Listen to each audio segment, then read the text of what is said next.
So for this one specifically, of course, you can go to today's Moodle page. Here's the project instructions, and here's the Harley-Davidson motorcycle information. When you download this, it'll be a zip file, and inside of it is a folder. So here's the folder that I have, and here's the 8 bits of information. First of all, notice that there are 4 different pictures. You only have to choose 2. Any 2 that you want. So whichever motorcycle strikes your fancy, you can work on that one. Notice the name of them. So this is the number 48. And this is the Softail Deluxe. And this is the Super Low. With each one of these, there's also a text file with the same name on it about the motorcycle. So if you choose the Harley-Davidson 48 to work on this picture, you'll need to find the text file that's also the 48 info, and this is the information that you're going to add to your brochure. Does that make sense? So make sure whichever one you choose, you got the correct information to add to it and to line it up. All right, so like I said, we're going to start on part 2, setting up the document in InDesign. So let's open up InDesign. This is what we want it to look like. There's going to be technically there's going to be 4 panels, but there's actually 2 sides to it, and think of these as being folded in half. So on this one side, if I turn on, let's see, there we go, you can see my whole document. You can see I've drawn little blue guides, 3 of them, to divide my panels up. And each one of these little panels, if you look closely, is a different size. They're not exactly the same. This one's much wider than the ones that are inside of it. Here's another thing. Let's see if you get this. Remember that the edge of my document is this pink line right here. Okay? It's technically the margin, but I didn't set up margins. What is this excess called? Why am I going off the... It's the bleed. What's the purpose of bleed? To show the edge of the page. No, it doesn't show the edge. It goes beyond the edge. Why is it going beyond the edge?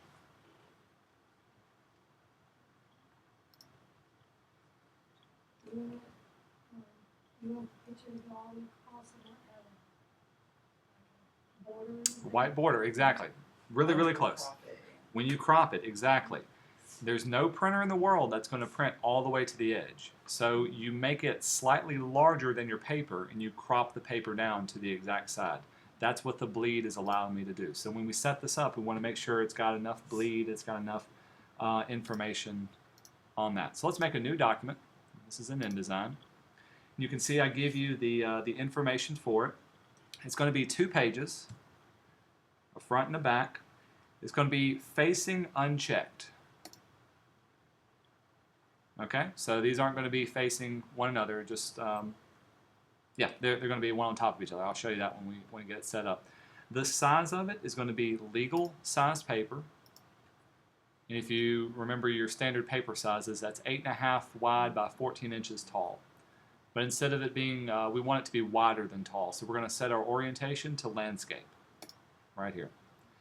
Next, the margins we're not going to worry about. So we're going to set our margins to 0 on all sides, top, bottom, left, and right. And our bleed, so this is how much extra do we want to add to our page, right here of 0.125, which is 1/8 of an inch. Oops, not 1.25. There we go. And because I've got the little chain clicked on there, all of them are linked together. We'll say OK to this, and here's what our document looks like. So, remember the red line? This is your bleed line. So when we make any images, we want to make sure that they go off the edge to that red line. The pink line is the border of our page itself. Since I've got 2 pages and I got facing turned off, they're one on top of each other. So they're not laid out like a book format. These are stacked pages, I guess is what you can call it. All right, next thing. We need to set up some guidelines for each of the little panels inside of our brochure. So you've seen brochures before. They fold, right? We want to show where that fold line is going to be for our entire brochure. Now for this one, they're going to be slightly different. I want you to put your thinking caps on to tell me where to drag my guideline to. I'll close these out so they're kind of in the way. Move these out. So here's my page. I want the first panel to be 3 inches wide. So that one's going to be pretty easy. Where should I drag my guideline to? To the number 3. To the number 3. Remember, you got your rulers turned on. You can click and drag. I like to hold down my shift key. It'll snap to it. So there it is to 3. My second panel, the one right beside it, that needs to be 3.5 inches wide. So where should I drag my next vertical guide to? Okay, so think about it. My second panel, if I drag it to 3.5, No. not going to be right. No, you go 3.5 more. So what is? 5 and a half. Is it 5.5? 6 and a half. 6.5. There you go. So 6.5. Perfect. So what's my third panel? 12 So 6.5 plus another 3.5.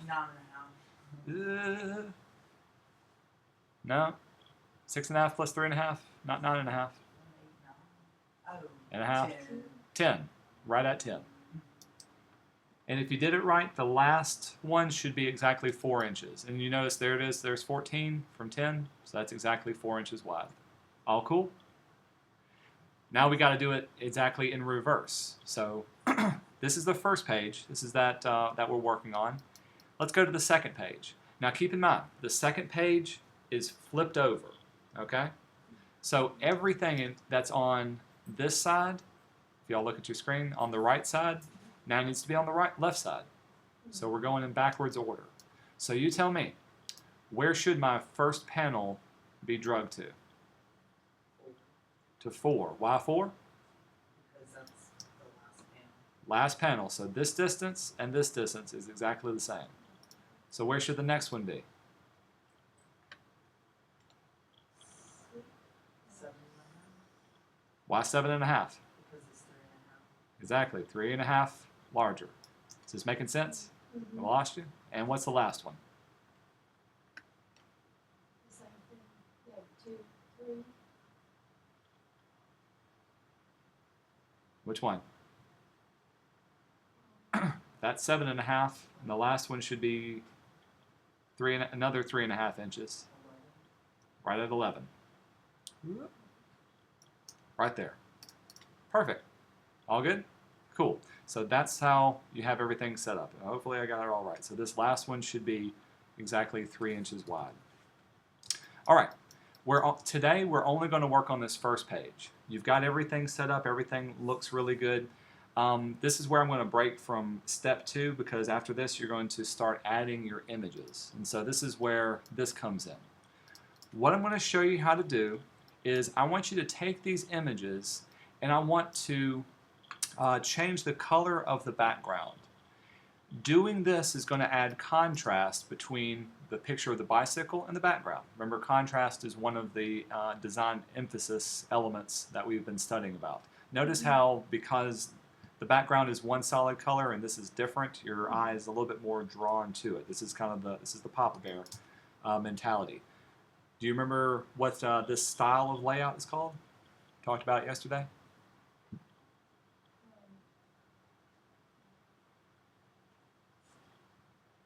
Picture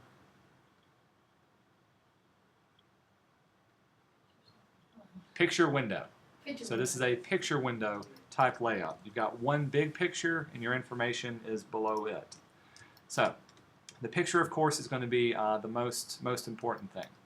Another thing I'll show you real quick to pay attention to. Notice that it goes from a color up here, and you can see the background of it, to a solid color down here at the very bottom.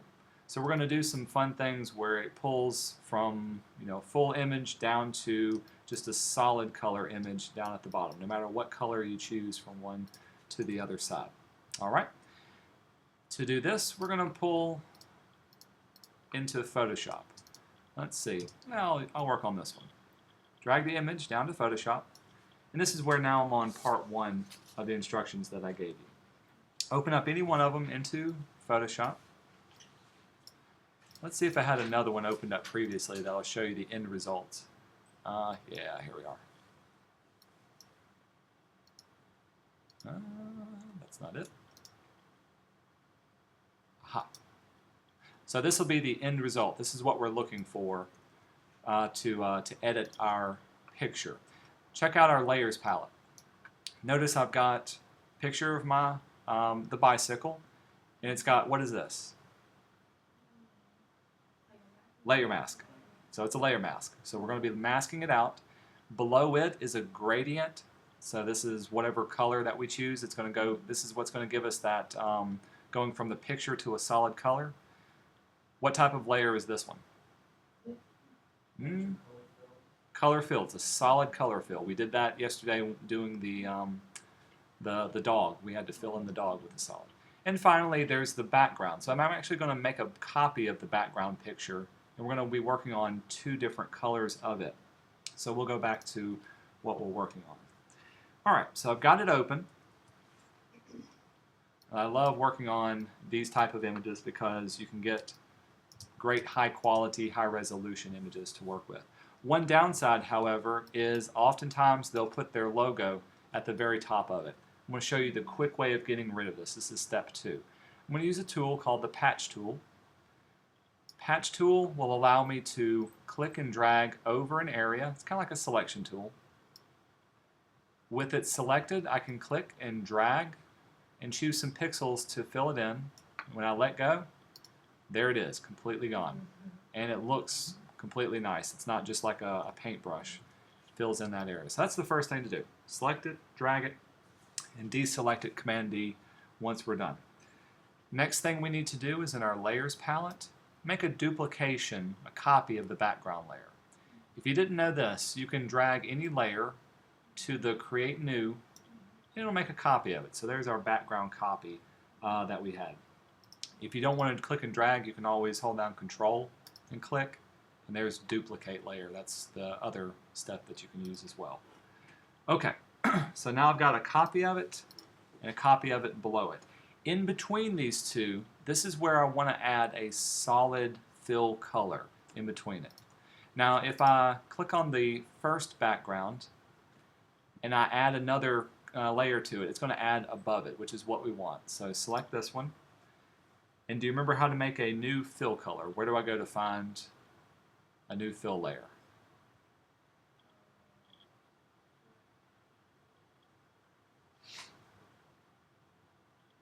What drop-down menu would? Layer? There you go. There's the new fill layer. Here's the solid color. Of course, it's going to ask for a name. We'll just hit OK.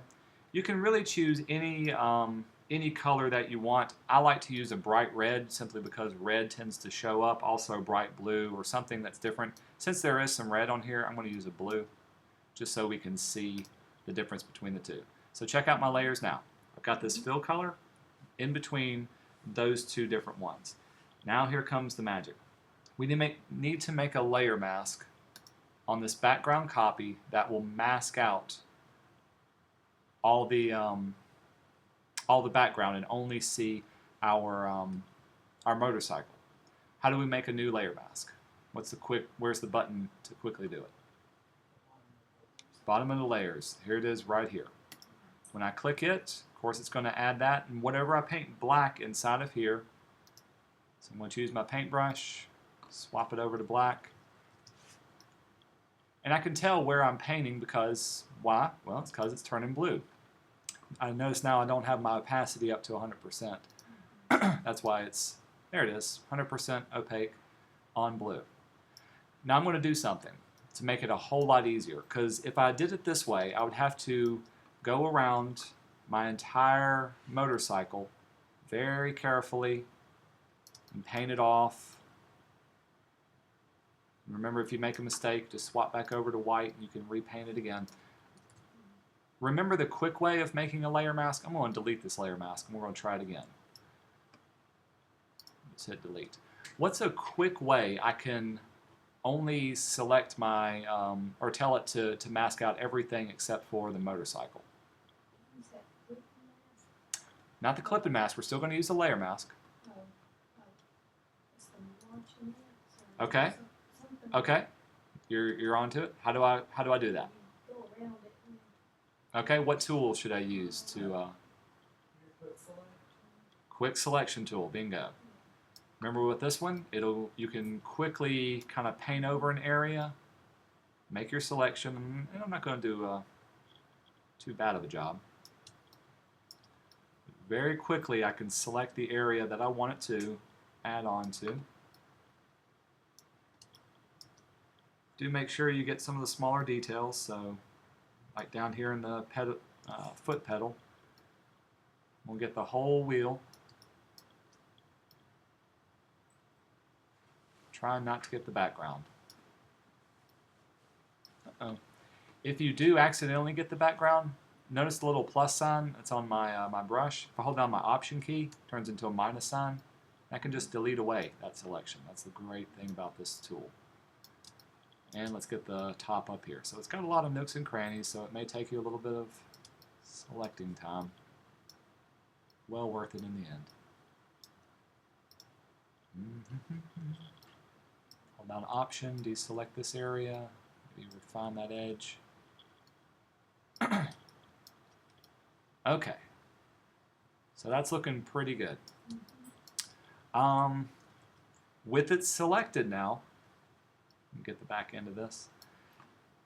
Now when I click on my layer mask, automatically it deselects everything else. And you can see where I've made a mistake. Obviously I missed the back wheel and I've got this down here. But it's much easier now to go in, choose the color white with my paintbrush, and then paint in the area that I happen to miss instead of going around the entire thing. That's the quick and easy way of doing the quick selection with that. And that's why we did that exercise yesterday, to get you to practice the quick selection. Of course, I want to go in here. What's going to take so much time, and Nick can probably attest to this because he's done this, are these wheel, the spokes in the wheel. You got to get inside of all these little areas to paint in with this one. To do this, it's simply a matter of making your brush smaller and clicking around and clicking through it. I'm going to go pretty quickly just so you don't have to watch me do everything, but try your best to get as many of these small details as possible. We're not going to worry about the shadow. I just want it to look clipped out once it's done. I'm going to go quick with this one. If you got a drawing tablet, it comes in handy too. I will let you know a little secret. These little darker areas, if you go over them, that's okay. So like for instance, even these spokes, they're going to be kind of dark. When the next step is going to take care of those darker areas, and so I'm not even going to be too careful with this one. I just want to color in all that. Okay, so we've got it looking like this. Okay, background. So remember, we've got our Harley Davidson, we've got our blue background, and we've got the the original background on this one. Next thing we got to do, we've removed the motorcycle. On step number 7, we're going to select the solid fill color layer, so our little blue layer, and we're going to change its blending mode to multiply. And if you don't remember, the blending modes are at the top of your layers palette. Right now it's set to normal. Change it to multiply, and it will look something like this. Pretty cool, huh? So it's a great, easy way. All I'm doing is I'm multiplying the blue to that original background layer, and so this is how it's popping out. And you can even see down here at the bottom, it's multiplying with those darker areas down here. Here's the next good thing why we use this type of solid fill color. If I want to change my color, change it to something different besides blue, all I have to do is double click on the fill color layer. It'll bring up my color picker, and now I can choose any other color that I want to change it up. So if I wanted to have a green background, or if I wanted it to be an orange background, this is how you can easily and quickly change it. This is working professionally in Photoshop. You're not destroying anything. I can always undo it, or I can change it on a whim. So if an art director comes to you and says, I don't like that blue, make it orange, 2 clicks and you're done. You don't have to redo the whole thing. I kind of like that orange. We're going to keep it like that. Maybe make it a little darker. All cool? So like I said, you've got it set up. The hardest thing to do is just going to be the masking, but once you get that done, it's all good. Here's the last thing that we got to do. Remember on our final design, we want it to go from the picture down to a solid color. And to do this, we're going to do it using a gradient, adding a gradient to what we're working with. I've got my, my solid fill color selected, and this is step number 10. I'm going to make a new layer, step number 9, make a new layer, just a blank layer. Select your gradient tool. Gradient tool is usually hiding under the paint bucket tool. And the style we're going to choose is from foreground to transparent. Here's how to change the style. The very top left-hand corner, this second one is what we want to click on. Notice it's the foreground color, which is that pink or kind of orangey looking, to a transparent color. If I was to click and drag now, this is what it would look like. Notice how it's really, really bright? I'm going to undo that, Command Z. If you want to pick a color that's already in your design, hold down the Option key and check out my cursor now. What is that? False. Is it not showing? I announced the dropper. It's the eyedropper. What does the eyedropper do? Selects color. With the Option key, I can select whatever color I want it to be. In this case, I want to choose the orange. You can see orange is loaded up in my foreground. Now when I do my gradient, it'll look something like this. More of a solid color. Now you can see it's getting solid down here at the very bottom. Really cool? All right, with that, we're done. You see how quickly I was able to, rough it out. You can spend more time with it. But my picture is now completely set. I'm going to save this as a Photoshop file. In my case, let's see, I'm just going to add the word edited. Format as Photoshop. We'll hit save. OK. And we can close it out. Close that one out too. Let's go back to our document that we're working on. So I want to add that picture to these first 2 panels. Grab your frame tool. And remember, when we make a picture, it's going to go off the edge. So we want to drag it to the red line all the way to the middle one. And that's okay. And we're going to place this inside of it. Place, find the image. Let's see, where did I save those to? Motorcycle, there it is. Open. All right, so why isn't it showing up? Because you have to click on the center and drag it. Okay. Got to fit it inside of it. Remember, these are huge images, larger than the area we're working on. Here's the quick way to fit it.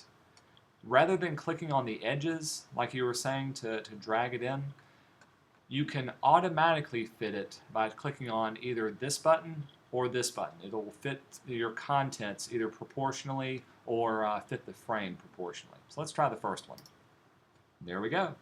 It automatically scaled it down. It kept everything nice and proportional.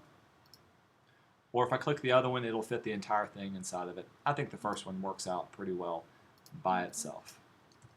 All good?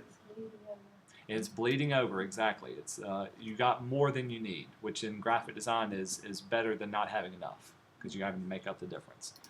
All right, so I've got that down, got everything looking good. We've placed the image inside of here. The very last thing, this is part 3 on the information that I gave you, is you're going to be adding the text and formatting the text for this document. I'm not going to make you watch me how to do this. You know how to make text boxes. You know how to format the text, so I think you're able to do it. The only thing I'll say is make sure the colors match whatever color scheme that you're using. So for instance, in this one I'm using kind of a green and bluish type color. Notice the color of my text. I'm using an analogous color. What does analogous mean? There's a basic design question for you. It's not. It's really not contrast. It's kind They're adjacent from each other. Adjacent. So if you think of your color wheel, they're right next to each other. So when I chose a green color, I made it a little bit more yellowish green, because yellow and green go together. As far as placement, sizing, and everything, all of this, I'll leave it up to you. Notice you'll make a text box for the price, a text box for the information. You can see it's white. A text box for the specs. And there's another text box This one is turned sideways, so I'm going to tell you to rotate it 90 degrees for the name of it. And this one's going to go off to the side. So when you make the text box, it's going to look like this, and then I'm going to tell you to rotate it 90 degrees and place it into there. All good? So after that, you'll get it set up. What I would like to see, at least by tomorrow, because tomorrow we're going to work on this page. So by today, or if you want to work on it for homework tonight, have at least both of the images already edited, ready to be placed inside of this particular area, so we can move forward with that. All good? Okay. I'll turn your computers back over to you. We'll let y'all get started.